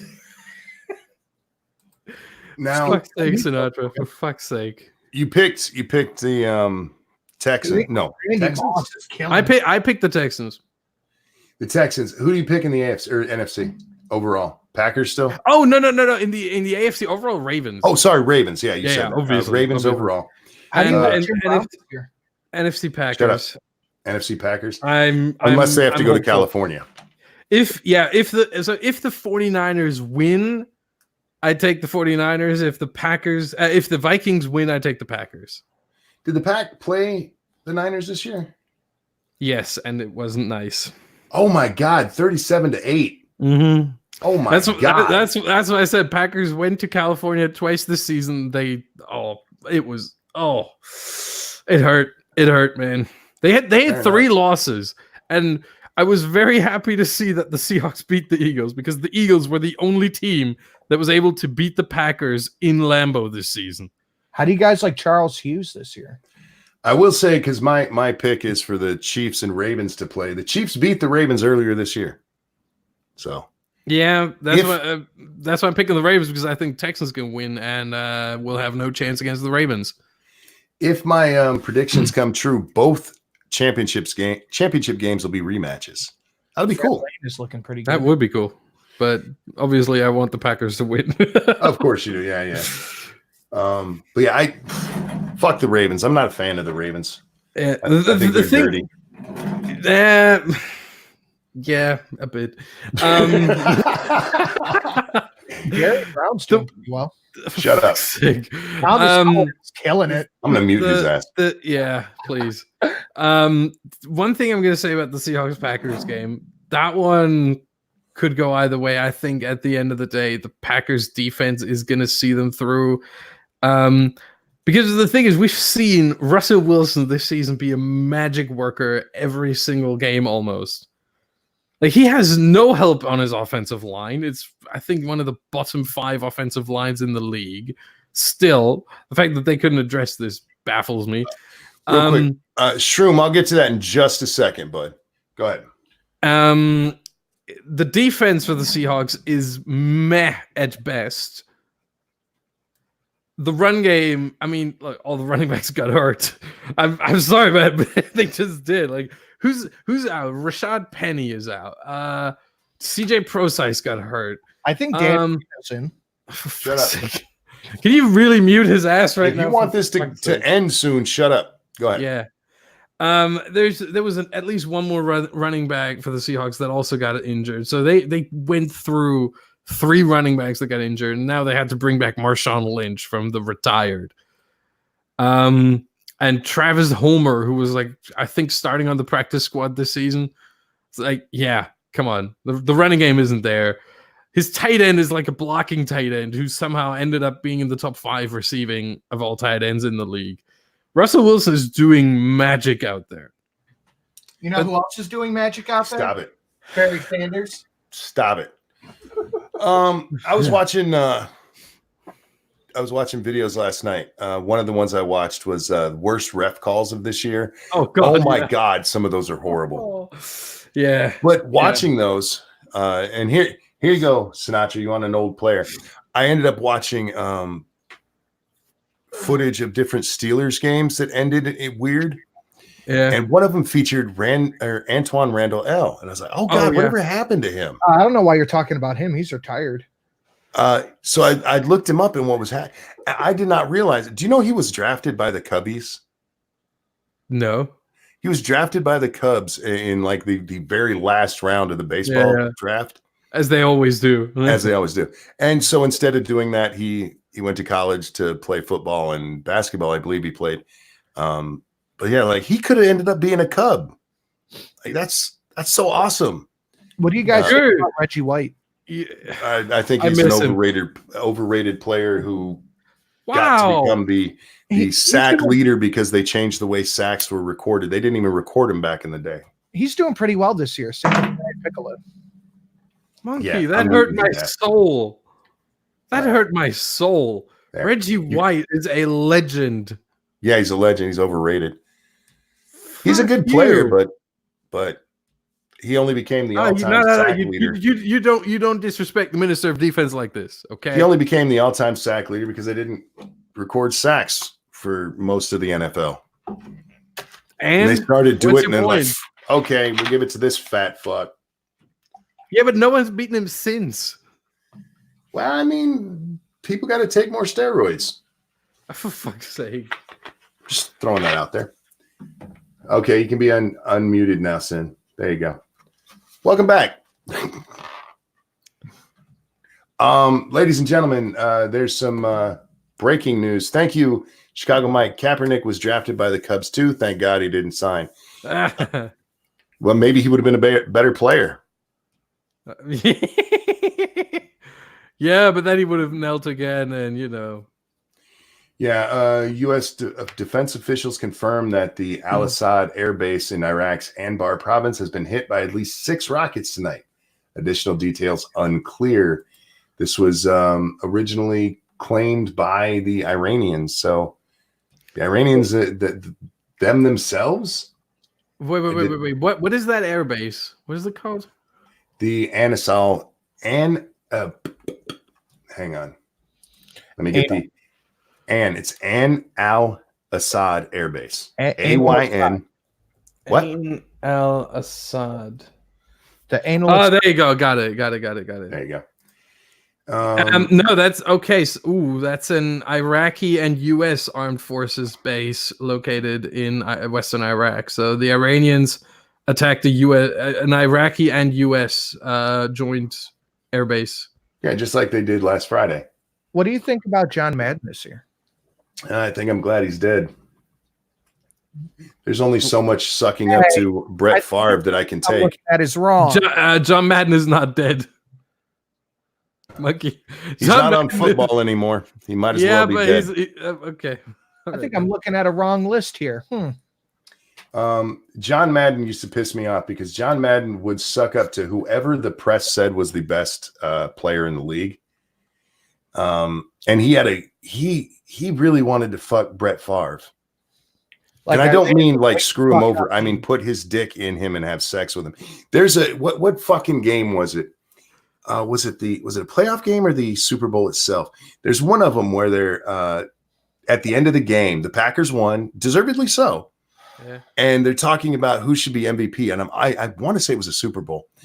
And it was quite clearly not Brett Favre. Nobody thought it should be Brett Favre. Brett played fine, but there was some other player that year who ended up winning the MVP. And they asked Brett Favre at the end of the game, Al Michaels asked him, who should be MVP? And you're like, Brett Favre! Like, that's all he could say. It got Desmond Howard. Was it Desmond Howard that year? Desmond Howard got the MVP award, the Super Bowl MVP award, for I think a kick return. Yes. What didn't he have like one return for a touchdown and like one really just almost all the way? I think so. Yes. Trying to remember the game itself, but yeah, because I'm sitting at home because I've always thought, like, dude, you have such a boner for Brett. I get it. He's a good player and he took chances nobody else did. And he deserves every accolade the man got. But he wasn't the best player in every game, John. Every game. If you saw John Madden call any other game, he couldn't help but bring up Brett fucking Favre every fucking game. Monkey. What? You Madden, bro? Yes, I'm Madden about Madden. Because Jesus Christ, it was so sad, man. Fuck. It made me hate Brett Favre, and there's no reason to hate Brett Favre. He was a great player and fun to watch. Yeah. Favre was, he took, that's what I miss about players like Brett Favre. That motherfucker would throw a ball. You're like, why would you do that? And 90% of the time it worked out for him. I mean, he was the gunslinger, you know. The last good one, man. I remember Brett Favre was back when John Gruden had the what was it called, the QB room or something like that, on I think it was on ESPN, I'm not sure. He had a show where he had quarterbacks join him in his little private film room. And he had Brett Favre after his career, obviously, and because Gruden at one. Stop it! Can you mute his ass again, please? Yes. Thank you. At one point, John Gruden was the QB coach of Brett Favre, and or of the Packers. And there was a play. They showed a play. I think it was like fourth quarter, something like that. And Packers had a lead, and it was fourth quarter, third down. They had a long way to go, and the instruction to Brett Favre was, look, if a receiver is wide open, throw to him. Otherwise, just throw the ball away. It's gonna be fine. We'll take a field goal. We're in the red zone already. Whatever you do, don't run. That was the clear instruction. Don't run. What did Brett Favre do? Takes the snap, looks around, sees an opening, runs to the right, touchdown. And they talked about it. Gruden was like, man, I was so mad when I saw you take off. It worked out. And that's Brett Favre for you. Did you unmute yourself and then mute yourself again? You son of a bitch. Yeah, I can't unmute him because he unmuted himself and then muted himself again. Damn. Okay, we are changing subjects because we're going to discuss this. U.S. You official. are so lucky. What, did I figured that out? No, I was pulling up snoring and sleeping sound effects. I can kick you. You realize that, right? Yeah, that's fine. U.S. official confirms to ABC that ballistic missiles have been fired from inside Iran at multiple U.S. military facilities in Iraq, including Erbil in North Iraq and Al-Assad Air Base in Western Iraq, the official said. No information on casualties. And then right down below that, this is all Trump's fault. Oh, bullshit. Somebody else said. Bullshit. The thing is, honestly, I wouldn't be surprised if someone somehow found out that, or leaked from inside the Iranian government. Well, to be fair, if they did, they probably get killed. But that those missiles were already lined up for some other occasion. Fuck, of course they were lined up. Never killed one of their own people like that. Ever. What are you talking about, man? It is interesting that they came from inside Iran. Yeah. That's the only thing that I'm surprised by. They're not even trying to hide it anymore. Yeah, they're not using a surrogate this time, which To be honest, I thought they would go after the Jews. I really did. Or just put on your tinfoil hat with me. It wasn't Iran that launched the missiles. Oh, come on. From inside Iran? Yeah. Saying. Who was it? Who was it? Come on. Was it Alex Jones? I'm not going to say who I think it could be, but From inside Iran. Mm-hmm. The weird part of it, because originally it said that I'm trying to find something where I can see the original story said Iran's FAR news agency is the one who originally said this. Yeah. Thank you, Point Curation. Are any of you a dinner jacket? What? No. I'm not gonna answer that. I don't know what that means. Okay, here. Thank you for the donation. I found something where it says on January 8th, okay, so today, local Lebanese news source reported that 6 missiles have been launched at the airbase in response to the murder of Qasem Soleimani. yeah, ever since the supposed gas attacks, every bit of news I hear out of there, I always take with a grain of salt. Wait, what? I mean, you should take any kind of news from there with a grain of salt. Like, not just since then, but before that as well. But the gas attacks were the major bullshit story everyone lorded for a week and a half. Here's the thing, but everyone says it did. The story says that Iran's FAR news agency released video that purported showing them launching the missiles on U.S. forces. But then you go to the link, and it's actually Iraq and Middle East updates from Iraq Live. I don't know if that's the. I'm not sure how that becomes an Iranian thing. Yeah, people messing up Iran and Iraq. I've seen Joe Biden, obviously. Yeah, he did it the other day. He did it as well. Yeah. Serenity, real quick. Serenity says, "I missed it. Were there casualties? They're not saying yet." Yeah. A senior. Hold on. They say here, a senior U.S. military source says Iraq under missile attack from Iran. 13 missiles have been reportedly launched at the Ain al-Assad air base. The White House says they're aware of reports of the attack. President Trump has been briefed and is monitoring the situation. And that's about it. More to come. Okay. Eagle says, "Okay, bullshit. Then I thought this report was on our news. It's coming into our news right now." Yeah, Bloomberg has an article here. I found this one. Iran says starts attack on Iraq base hosting U.S. troops. TV. Iran has started Operation Martyr Soleimani because, of course, at dawn today, with several rockets being fired at Ain al-Assad base in Iraq. State television reported, citing the IRGC. Bloomberg News reports.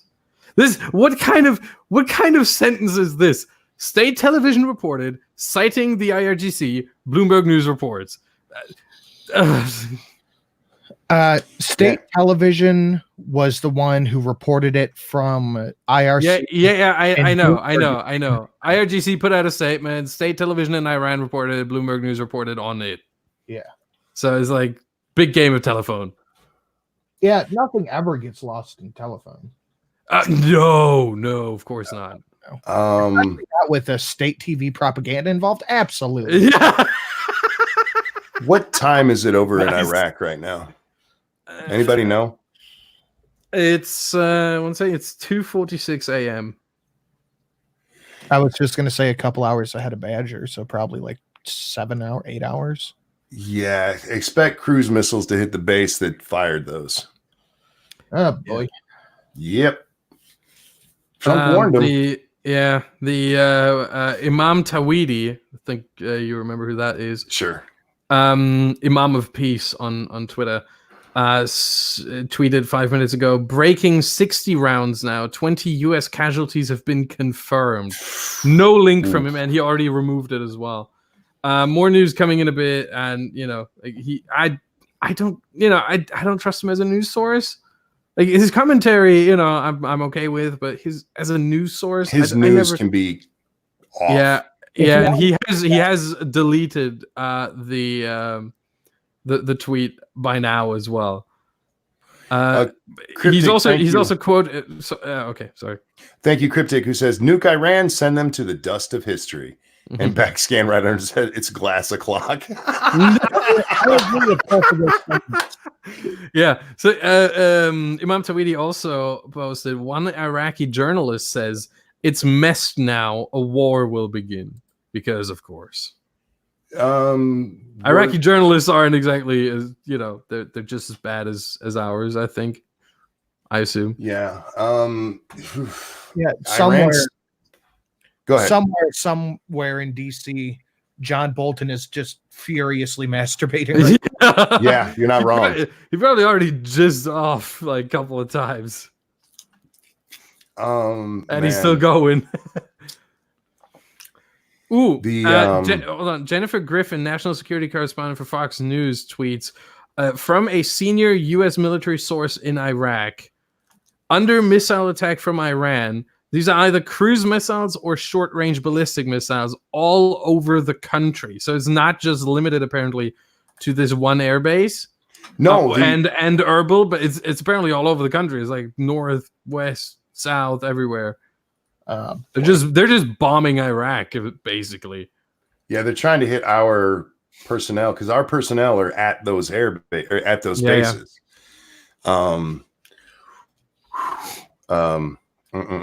John Bolton admitted to hospital as erection goes past 4 hours. You're not wrong, Colt. Yeah, John Bolton, if he's not masturbating right now, I would be shocked. Iran.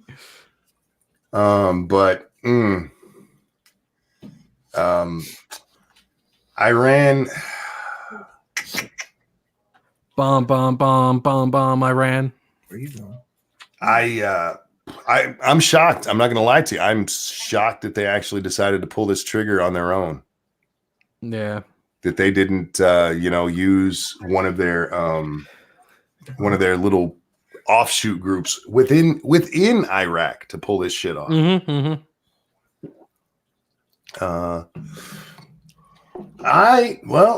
Here we go. They're actually stupid. Who would have thought? Yeah, we got missiles too, motherfucker. Yeah, I mean, the U.S. has more than just missiles. Yeah, what'd we fire at Syria? Oh, wow. 60? Oh, wow. So, a Twitter account called Conflict News @conflicts just tweeted about the Imam Tawhidi pictures and says these photos are not from the attack in Iraq tonight. The first is from Gaza in November 2019, and the second is from Syria in 2018. There's a lot of false information going about tonight. We'll do our very best to only provide accurate information. Wow. Okay, so Imam Tawhidi just got busted for fake news. Bert and Ernie said they're saying the report is false. Well, which one? Because there's official reports coming out that, Iraq. Official reports came out, but, it's Iran state propaganda. However, there is apparently something going on right now. Again, I said the national security correspondent for Fox News has connection, has a statement from an unnamed senior U.S. military official, and there is definitely something going on, but we don't know what, and that's. Don't listen to what Imam Tawhidi posts. That's the first thing, because he just got busted for fake news there. Go to a major news site, and I know. Look, not CNN, not CNN. And we should wait and find out how many people were harmed, because dude, there's if you killed a service member, you are fucked, dude. Yeah. U.S. official. Oh, hold on. I'm pretty sure that that might not be no, that's not a proper news source. Sorry, I'm taking that back. But yeah, there's certainly something going on there. Rockets, missiles, stuff like that. But we don't know how much. We don't know. We know Ain al-Assad Air Base. And we know in Erbil, We don't know where else, and we don't know anything about casualties. Yeah, I've got ABC news up right now. Yeah, I saw theirs. Their thing is ballistic missiles have been fired from inside Iran at multiple U.S. bases inside Iraq. Yeah. Well, at least 2 would make it multiple, depending on how many other. I don't know what other bases. Yeah, CNN's top rockets hit airbase in Iraq where U.S. troops are located.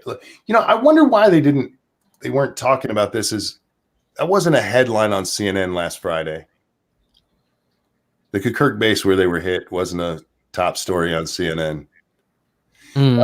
Becca says nothing has been confirmed by the administration. Yeah, we're waiting. We're waiting. Well, again, U.S. officials have confirmed to Fox News that Iran is firing multiple missiles at U.S. bases and targets throughout Iraq. That's what Daily Caller is reporting right now. And yeah, Fox News, yeah. I mean, U.S. officials have confirmed it to Fox News. Yeah, but which U.S. officials? I mean, really? Give me names. When the defense secretary comes out and says, yes, we were hit, then I'm willing to believe everything. And okay, God help you if you hit one of our people, man. Because Trump's line was injured or dead service members. You better have been careful, motherfucker. Yep. Go ahead and blow some shit up. We'll fix it. But well then, at least 10 I think rockets. honestly, if I just found a statement from the White House press secretary, Stephanie Grisham. We are aware of the reports of attacks on U.S. facilities in Iraq. The president has been briefed and is monitoring the situation closely and consulting with his national security team. That's it. Iran. So there are attacks, and yeah. Iranian state TV reported that the Iran. Well, she said she was aware of the reports of attacks. Yes, that is true. However, the president has been briefed and is monitoring the situation. So I think something. I mean, look, I'm not saying it didn't happen. I'm saying right now, because how many times have we seen this just with a shooting in our country? Yeah, there were at least 4 other people, and turns out to be one goddamn guy. I'm willing to calm down and wait. But the Iranian state TV reported that Iran's Islamic Revolutionary Guard Corps, or IRGC, quote, has hit U.S. and Al-Assad Air Base in Iraq with tens of missiles. The IRGC warned the U.S. of more, quote, crushing responses in cases of new aggression, according to state TV. Motherfucker, do you know who we are? The one thing I'm gonna say though is that this isn't the first time. Iran has shot missiles at Iraq in recent times before. Remember the one American contractor got killed from one of those missiles. So this isn't the first time. It's just they're just going for a retaliation strike, which, I honestly would have done that. I wouldn't have been that stupid, Cryptic, thank you. They want to start it. Let's go, motherfuckers. Yeah, the one you're talking about, if you're talking about the most recent one, that wasn't actually shot from Iran. That was from but it was proxies. It was shot basically by Iran, not but by. It was one of their proxy groups over there in Iraq. That's the one from last Friday that I've been talking about. Yeah, they're just more overt now. That's the only difference. Killed a contractor.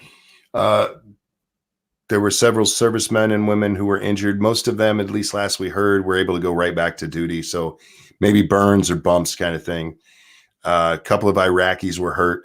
The only one killed in that bombing, that rocket attack, was the American contractor, which is what led to us retaliating against that group, which led to the Baghdad seizure of our embassy, which led to Soleimani getting a rocket up his ass. Yeah. Well, I mean, even Obama killed a contractor. Fair enough, Serenity. Oops. Right, boys. I'm going to go get ready for Tucker Tuesday. If anyone in the chat wants to go over there, head to my channel in about 4 minutes. Have fun, man. Have a good stream. See ya. See ya. Breaking, shelling is stopped across the Al-Assad airbase. About 35 rockets total hit the base, according to this one spot. Yeah, the problem is we're not going to know for sure for a little while. Yeah, the one thing I am going to say, and I'm pulling up a tweet here from Jim Garatti, who's a senior political correspondent for I don't know who. But he says an ongoing Iranian military attack against U.S. forces in Iraq would seem to be a prime time for online social media disinformation and trolls. Yep.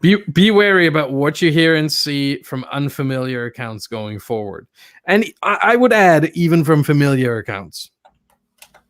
Yeah, indeed. Be very careful. Don't believe anything at this point, other than if you see a statement directly from a U.S. official of any sort. And even then, if it's the White House press secretary, you can go, oh yeah, okay. But other than that, I'd go, okay, we'll wait. We'll wait for the facts to come in. Yeah, you're gonna see tons of stuff from all kinds of people who are responding to this. Just wait, calm down. We can bomb the shit out of them tomorrow if we need to. Because if they did this, sorry, apparently there's a photo going around of the Ayatollah Khamenei in the Iranian operations room, distributed by Iranian news agencies, and it's the most, the US operation room photos that always go around, like when Obama got Bin Laden, and when Trump got, who was it? At some point, Trump got one too. Yeah, al-Baghdadi. There you go. That's the one. And this is the most pathetic picture I've ever seen, dude. I do not believe I'm going to share a screen for this. This is amazing. Let me find Chrome tab. I hope that's the one. I might be wrong. Let's see. No, this is the one. I'm screen sharing. Wow. Their operation room is a fucking gaming lounge. Yes. This is why Iran's gonna lose, dude. This is why they're gonna lose. This is your situation room? Really? Yes, we push these buttons and it makes the bombs go. Oh my god, this is amazing. I love this. It makes it explode. Yes. I guarantee you he's actually scared shitless. Look, man. He looks scared shitless. I can't believe they launched them from in Iran. That's a surprise to me. Yeah, but that's the only thing that's surprising in this. Everything else is like, oh yeah, of course they were going to retaliate because they're dumb. Yeah, and the fact that they're going to do it overtly, it makes them even dumber. Do you feel like that he was standing there and he goes, "You call this thing a radar? No, sir. We call this CS:GO." Nice. Thank you. Fuck. Yeah, they're using Windows 95 back there. Oh man. All right, man. Like I said, Trump's line is don't kill us. If you kill any of our folks, you're gonna get fucked. Yeah. So I'll be very curious to see what happens. Yeah. I would say it really depends on whether any American. I would say if any American's gonna be killed. Oops. If any American is killed, expect a hellstorm. If you only have injuries and no casualties, no deaths, then I think they might actually get away with it because Trump did that before when Iran attacked. Wasn't it a Norwegian boat or something? Something like that, and no one got killed. I think no one got injured either. And Trump was like, "I'm retaliating for this would just be out of it would be too much." That was actually when they shot down our drone or something like that. Yeah. And he was like, yeah. And he said, it's just a drone. Like there was no one in there. No one got hurt. No one got injured. No one died. Why should we retaliate? Like, no, not going to happen. But, we'll see. We'll see the news over the next couple of years. I'm a moron. Over the next couple of hours. And honestly, best thing everyone can do, considering it's now 7 p.m. in the U.S., watch something other than the news. and tune back in 2 hours, 3 hours, maybe. Yeah, if this is true, the White House will come out with a statement. The Defense Department will come out with a statement. Yeah.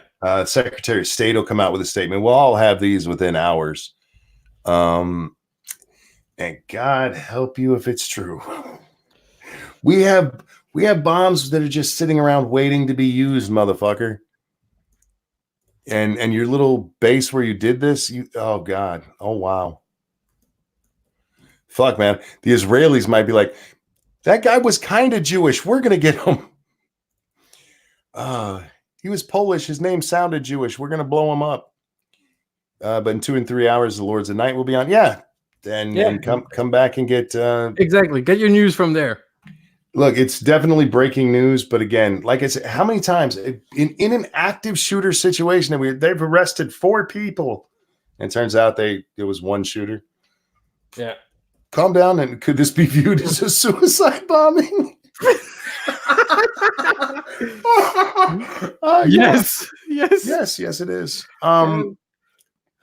With that, guys, it is at the 2-hour mark. You could make the argument that Iran just killed themselves, just like Jeffrey Epstein didn't. I'm gonna wrap this up so I can go make dinner and hang out with my wife for a little bit. If no one died, Trump should use an EMP. If no one died, I don't know how to respond other than to give him the finger and go, haha, you missed, bitch. Yeah. Or if no one died, just go, see, taking out Soleimani worked. Yeah. Look, we got Soleimani. Who did you get? No one, bitches. Yeah. But ladies and gentlemen, thank you so much for coming and hang out. Thank you so much for the donations. You guys are so very generous, and I can't tell you how much I appreciate that and how much it helps. Thank you for all the kind words that I get. That donation I got offline, it wasn't just the donation, it was the very kind words. Thank you so much for that. Badger, anything you want to plug? Hold on. First off, you're getting kind words? Yes. Lots of them? Yes. I have to counterbalance this. Monkey, you suck. Thank you. I appreciate that. There you go. You can only know I suck if you watch, and I appreciate it. You know I watch. Come on. But yeah, what do I have to shill? Next Tuesday. Well, there's a couple things, but really to shill only next Tuesday, we are going to try to bring back the Refuse to Lose podcast over the, December, January. Today, I was sick. I'm still sick. And I was like sneezing all over the place about 6 hours ago when we were supposed to, do this. Next week, we're going to be back. And so if you're into racing, sim racing, if you're into video games, make sure to watch. I'm going to try to find the link. Give me a second. I'm not prepared for this. Other than that, I just wanted to say that please keep your fingers crossed for me. On Friday, I have a job interview. Oh, cool. And it's the second job interview at a place I went to before. They wanted to see me again to talk to I think it was the director of media production, I think it is. Like the very high up guy. And I don't know why you would want to talk to me, but maybe that's a good sign. Fair enough. Yeah, keep your fingers crossed for me. And I'm still trying to find the channel. Give me a second. I think I got it. Yep, got it. And into the chat we go. That's the link. There you go. Don't forget to go check out Sinatra's Tucker Tuesday and just blast his chat with football talk. Even if you don't like football.